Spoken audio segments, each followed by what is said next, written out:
この動画は日本語でナレーションされています。字幕は日本語または英語を選択できます。字幕の設定は動画右下の設定、字幕から希望の言語を選んでください。それでは第3章、佐伯の過去と町の秘密をお楽しみください。第3章、佐伯の過去と町の秘密。佐伯陽介は自宅のリビングで古びた新聞記事の束を広げていた。目の前に並ぶこれらの記事は、彼が探偵として東京で活動していた頃に関わった事件の一部だった。特に未解決のまま終わったいくつかの事件がここに来て再び彼の心を重くしていた。その中で一つ、特に彼の目を引いた事件があった。それは数年前に東京で起こった殺人事件だ。被害者は町の資産家であり、経済的な影響力を持っていた人物だった。だがその事件の捜査は難航し、結局犯人を特定できないまま未解決として処理されてしまった。佐伯にとってこの事件は探偵としての大きな挫折だった。あの事件が今。彼は手元の記事を見つめながら小さくつぶやいた。その事件は長らく彼の頭から離れなかったが、この町に来てからは意図的に思い出さないようにしていた。引退を決意した理由の一つがこの未解決事件の影響だったからだ。しかしここに来てその過去が再び彼を追いかけてきたように感じていた。今町で起こっている不穏な動き、そして須藤町長に関する一連の予言、それらがあの事件と何らかの形でつながっているのではないかという直感が佐伯の中に芽生えていた。島村県。田中慎吾の証言を思い出しながら彼はその名前を口にした。島村健がかつて須藤に対して強い恨みを抱いていたという事実、そして彼が現在も町でひっそりと暮らしていること、この人物が今回の事件に深く関わっている可能性が高いと感じていた。島村がかつての未解決事件と何らかの形でつながっているのか、それともただの偶然なのか。佐伯はそれを確かめるためもう一度過去の事件を振り返り、手がかりを探すことにした。数年前、東京で起きた資産家殺人事件。被害者は資産家の高田健太。彼は地方の町にも投資を行い、いくつかの不動産を所有していたが、突然何者かによって自宅で殺害された。遺留品や証拠はほとんどなく、捜査は難航。犯人の動機も不明のまま、事件は迷宮入りとなった。佐伯が捜査に関わった当時、この事件の背後には複雑な人間関係や経済的な利害が絡んでいることを感じていた。だが十分な証拠をつかむことができず、捜査は中断された。それ以来佐伯は探偵としての自信を失い、最終的に引退を決意したのだ。もしあの事件と今回の町長を狙った予言がつながっているのなら。彼の思考はますます深まっていった。高田健太の殺害が現在の須藤町長につながっている可能性、高田の過去とこの町にある何かしらの共通点があるのではないか。その時佐伯の携帯が鳴った。画面を見ると野村刑事からの電話だった。彼とは東京時代の捜査で一緒に働いたことがあり、今回もこの町での異変を伝え協力を仰いでいた。はい、佐伯です。佐伯さん、少し進展がありました。町長に関する情報を調べていたんですが、少し気になることがあって。野村の声には何か緊張感が含まれていた。佐伯は電話の内容に集中する。気になることとは。実は須藤町長の過去に高田健太という名前が出てきたんです。町長がまだ若かった頃、彼は高田健太の投資プロジェクトに参加していたらしい。そしてそのプロジェクトが失敗に終わったことで須藤は多額の借金を背負った。だがなんとか政治の世界に進出して借金を返済したという話です。その名前に佐伯は息を飲んだ。高田健太、まさに彼が数年前に捜査していた未解決の資産家殺人事件の被害者だった。高田健太、やはりあの事件と関係しているのか。佐伯は野村の言葉を聞きながら自分の中で点と点がつながっていく感覚を覚えた。高田健太と須藤町長の過去のつながり、そしてその過去が現在の事件に影を落としている。野村さん、その情報は非常に重要です。実は私が東京で捜査していた未解決事件の被害者も高田健太でした。彼が殺害された事件は今も解決されていません。その言葉に野村は一瞬驚いた様子を見せた。なるほど、それであればこの町での動きがただの偶然ではないことが分かってきたな。どうやら町長を狙う動機は過去に隠されているようだ。佐伯は過去の事件が再び彼を引き戻してきたことを痛感していた。彼が避けようとしていた過去が今になって現実として突きつけられている。だが今回の事件を解決するためにはその過去に正面から向き合わなければならない。そうだな。今度こそ全ての真実を解き明かさなければならない。野村との電話を終えた後、佐伯は再び過去の事件ファイルを手に取った。高田健太と須藤町長、彼らの関係が今回の事件の鍵を握っているに違いない。そしてその背後にはまだ見えていない人物が影を潜めている。それが島村健なのか、それとも別の誰かなのか。胸にこみ上げてくる不安と焦りを抑えながら、彼は次の一手に向けて気を引き締めた。過去の事件の未解決の部分を突き詰め、そこから新たな手がかりを見つけ出すしかない。翌日、佐伯は町の図書館に足を運んだ。ここには町の歴史や古い事件に関する資料が保管されている。特に須藤町長の過去や彼の関わっていたプロジェクトについて調べるための情報源が必要だった。図書館の奥に進み、古い新聞記事や町の記録を探し始めた。すると1970年代後半の新聞に高田健太がこの町に投資を行ったという記事が見つかった。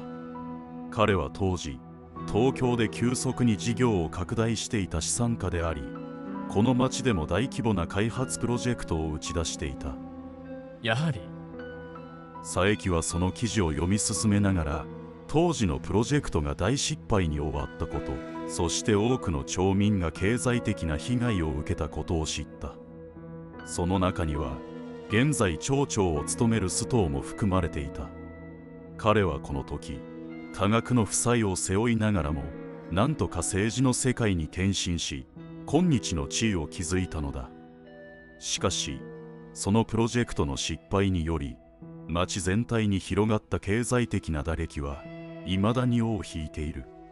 特に島村健のような商店主たちはこの時期に大きな被害を受け、未だにその影響から逃れられていない。佐伯は全てのピースが少しずつ揃っていく感覚を覚えた。高田健太の殺害事件、須藤町長の過去の失敗、そして島村健という人物、これらの要素が今の町で起ころうとしている事件につながっている。これで全てが見えてきた。佐伯は静かにつぶやき、図書館の窓から町を見下ろした。外は静かな午後が続いているが、その裏で何か大きな陰謀が動き出していることを感じていた。彼は今度こそ真相にたどり着くために全力を尽くす決意を新たにした。佐伯陽介は町の図書館で得た情報を整理しながら、自分の中でいくつもの仮説を組み立てていた。高田健太と須藤町長の過去につながる事件、そしてその影響を今も引きずる町、この一連の流れにはさらに深い事情が隠されていると感じていた。だがその次に佐伯が向かうべき場所は明確だった。須藤町長の家族、特に娘である須藤麻美に話を聞く必要があった。彼女はこれまで表立っては事件や町の運営に関与していないように見えたが、家族の内部事情に詳しいのは間違いない。そして彼女の言葉が今回の事件に何らかの鍵を与えるかもしれない。佐伯は携帯電話を手に取り、須藤麻美に連絡を取ることにした。彼女とはこれまでに何度か話をしたことがあり、町長としての須藤義明の陰に隠れている一面を垣間見たことがあった。麻美さん、佐伯です。少しお時間をいただけないでしょうか。町長に関して話したいことがあるのですが。しばらくの間、電話の向こうで沈黙が続いた。だが、やがて麻美が静かに答えた。佐伯さん、わかりました。家でお話ししましょう。今、少し家のことが落ち着いているので。麻美の声には、どこか緊張感が含まれていた。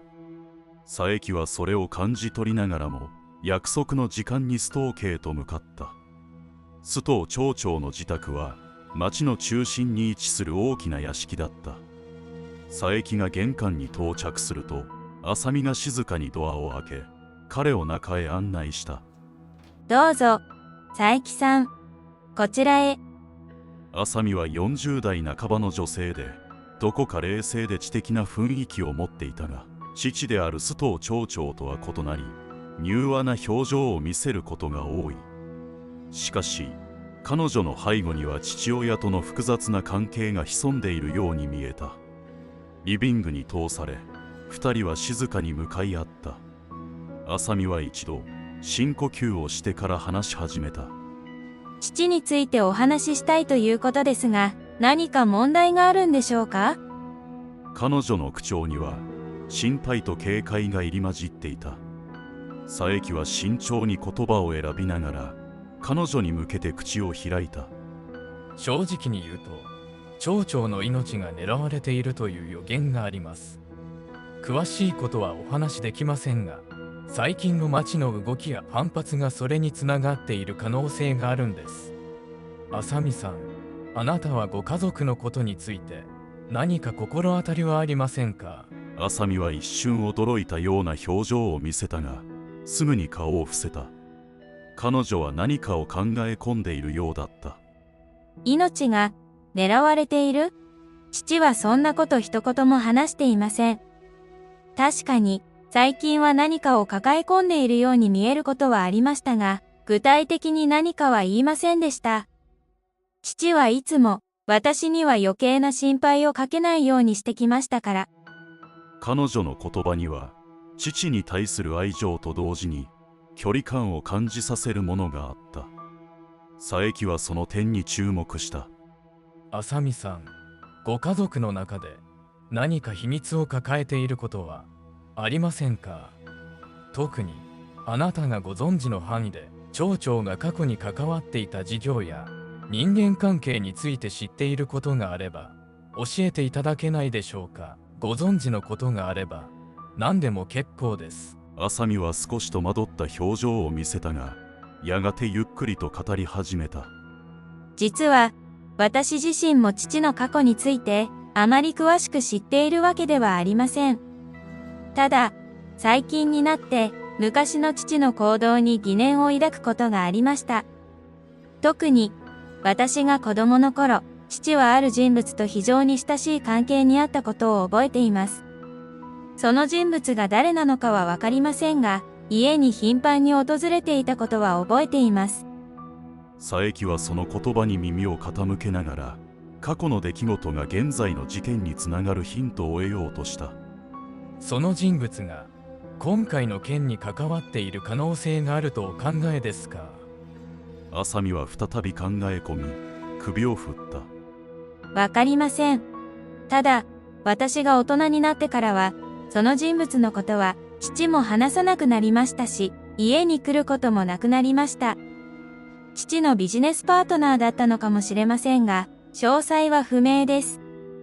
ただ、私が最近感じているのは、父が何かを隠しているということです。佐伯は浅見の目を見つめた。彼女の言葉には家族としての愛情と同時に真実を知りたいという強い意志が感じられた。浅見さん、もし何か心当たりがあれば、それが父上の命を守るための手がかりになるかもしれません。少しでもいいので、過去の出来事や家族の間で隠されてきたことがあれば教えてください。浅見は深いため息をつき、少し迷った後で口を開いた。実は、母が亡くなる前、父に何度か強い口調で問いただしている姿を見たことがあります。母は、父が何かしらの事業に関わっていることを知っていたようですが、その詳細は知りませんでした。母が亡くなった後、父はその話題を一切避けるようになりました。それが、家族の中で、いつも気になる存在として残っているんです。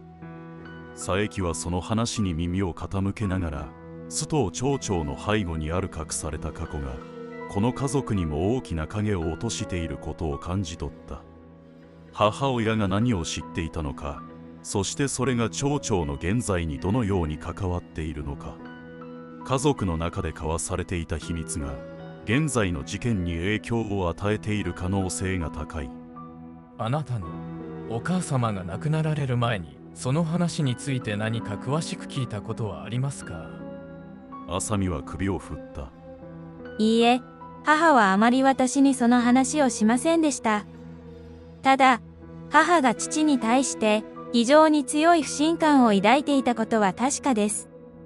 それが何かの事業に関わるものだったのか、それとも別の問題だったのかはわかりません。彼女の目には一抹の悲しみが浮かんでいた。家族としての絆がありながらも、どこかしら断絶された部分があったのだろう。それは彼女が今まで抱え続けてきた苦悩の一部でもあった。その話は今回の事件と無関係ではないように思えます。もし須藤町長が過去に何かを隠しているとすれば、それが今彼の身に迫っている危険の原因かもしれません。浅見は静かにうなずいた。そうかもしれません。私もずっと不安でした。父が何か大きな秘密を抱えているのではないかと。でも、父は何も話してくれないんです。佐伯は一瞬、深く考え込んだ。須藤町長が過去にどのような取引や関係を築いてきたのか、その全てが今、彼を追い詰めようとしている。しかし、その鍵となる情報はまだ完全には見えていない。浅見さん、もし何か新しい情報があれば、すぐに教えてください。町長の命を守るためには、すべての手がかりが必要です。彼女は静かにうなずき、再び深いため息をついた。わかりました。私も、父の命が危険にさらされているなんて思いもしませんでしたが、これからはできる限り協力します。佐伯は彼女の決意を感じ取りながら家を後にした。浅見の言葉から須藤家の中で隠されてきた秘密が徐々に明らかになりつつある。しかしその真相がどれほど深く、そして危険なものであるのかはまだ完全にはつかみきれていない。佐伯は町長を取り巻くこの家族の秘密がやがて事件の核心に迫る手がかりとなることを確信していた。そして今度こそ全てを明らかにし、未然に事件を防ぐために動き出す決意を新たにした。佐伯陽介はこれまでに得た情報を整理しながら、島村健という男に対する疑念を深めていた。彼が須藤町長に対して強い恨みを抱いていることは明らかだが、まだ全てがつながっているわけではない。特に島村が町長の命を狙う犯行を単独で行うには何かしらの助けが必要ではないかという疑念があった。事件の背後にはもっと大きな計画が隠されているのではないか、そんな考えが佐伯の頭から離れなかった。共犯者の存在がこの謎の核心に迫るための重要な手がかりとなるはずだ。その日の午後、佐伯は町の中心にある古びた喫茶店に足を運んでいた。ここは町の古参たちが集まり、さまざまな情報を交わす場所でもあった。佐伯はその喫茶店の一角に座り、コーヒーをゆっくりとすすりながら周囲の様子を観察していた。ふと店の入り口から一人の男が入ってきた。その姿を見た瞬間、佐伯の胸に何かが引っかかった。男の名前は山本秀夫。地元の新聞記者として活動している彼はいつもどこか落ち着かない雰囲気を漂わせていた。特に権力やスキャンダルに対して過剰な関心を持つことで知られていた。山本秀夫。佐伯は彼の動きを目で追いながら自らの疑念を強めていった。山本はこれまでにも何度か須藤町長の動向を記事にしており、彼のスキャンダルや性的との争いをセンセーショナルに取り上げてきた。だがそれが単なる記者としての好奇心だけではなく、何かしらの意図が背後にあるのではないかと佐伯は感じていた。山本は店内の奥に座り、ノートパソコンを開いた。彼が調べているのは何らかの重要な情報かもしれない。佐伯は彼に接触するべきかどうか迷いながらも、店内の静かな空気に身を委ねていた。するとその時、山本がちらりと佐伯の方を見た。目が合った瞬間、山本の表情が一瞬だけこわばった。それは何かを隠そうとするような表情だった。佐伯さん、ここでお会いするとは思いませんでしたね。山本は笑顔を作りながらも、どこかぎこちない様子で佐伯に声をかけてきた。佐伯は静かにうなずき、山本の方に向き直った。偶然ですね。最近町の様子を調べているところなんですが、あなたも何か掴んでいるのでは。佐伯の問いかけに山本は一瞬ためらったようだったが、すぐに笑顔を浮かべて答えた。いやいや、私はただ取材をしているだけです。省庁の新しいプロジェクトに関して少し調べていただけですよ。スキャンダルを嗅ぎつけるのも記者の仕事ですからね。彼の言葉には何の違和感もないように聞こえたが、その裏に何かを隠しているような気配を佐伯は感じ取っていた。特に山本が須藤町長に対して異常なほどの興味を持っていることが彼を疑わせた。最近町長の周囲で不穏な動きがあることを知っているか。彼の命が狙われているという話もあるが、君の調査と関係しているのでは。その問いに山本の笑顔が少し崩れた。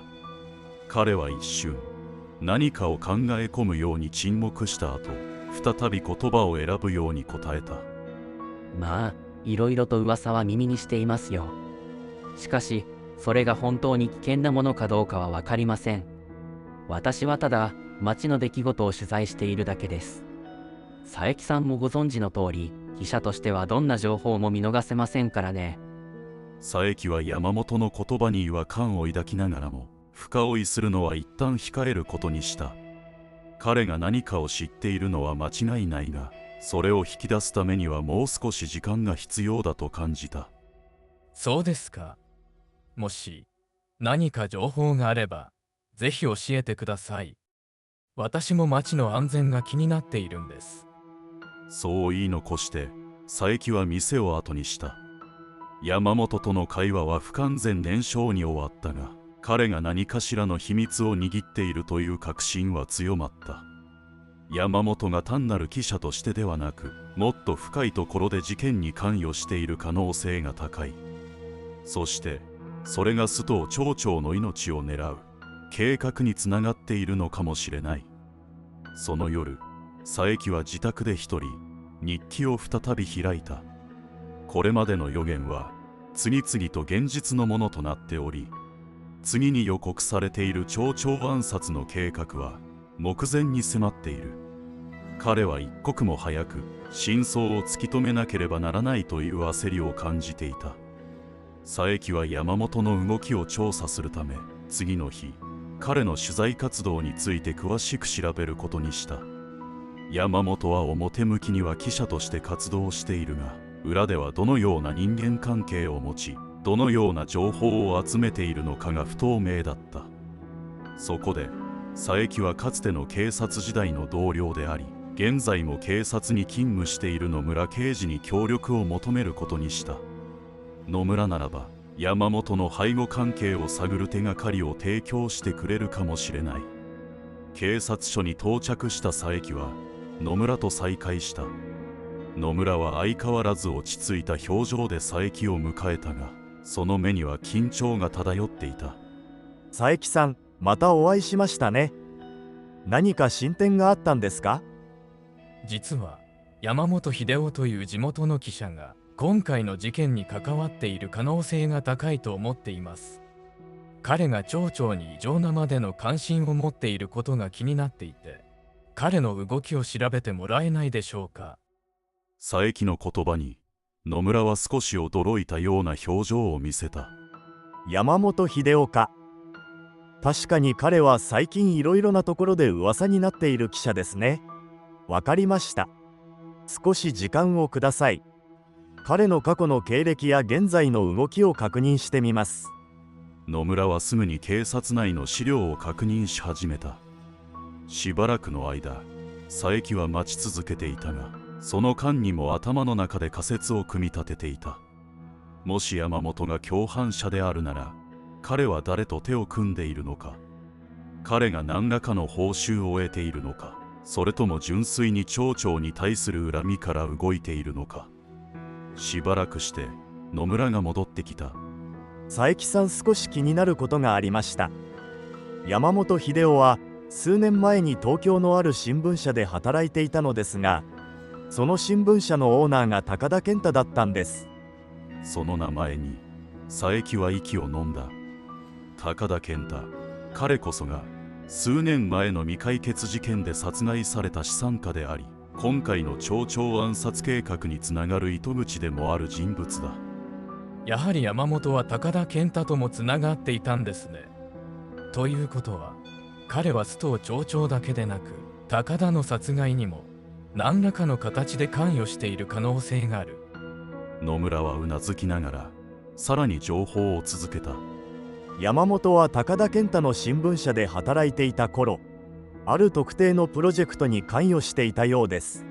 そのプロジェクトは地方の町に対する投資事業で、その町が今回の須藤町長が関わっている町と同じ場所です。その情報は佐伯の中で点と点がつながる瞬間だった。山本は高田健太の下で働き、地方投資プロジェクトに深く関わっていた。そしてそのプロジェクトが失敗に終わり、結果的に高田が殺害されるという事件に発展した可能性が高い。佐伯はその場で立ち上がり、野村に礼を言った。野村さん、ありがとう。この情報で山本の動機が明確になりました。彼は高田健太の殺害に関わり、その結果として須藤町長も巻き込んでいる。共犯者は山本で間違いありません。野村はうなずき、佐伯を見送った。気をつけてください、佐伯さん。これで事件が一気に動くかもしれません。最後までご視聴いただきありがとうございました。隠されていた真実が一つずつ明らかになる中、日記に記された予言がついに現実となる時が近づいています。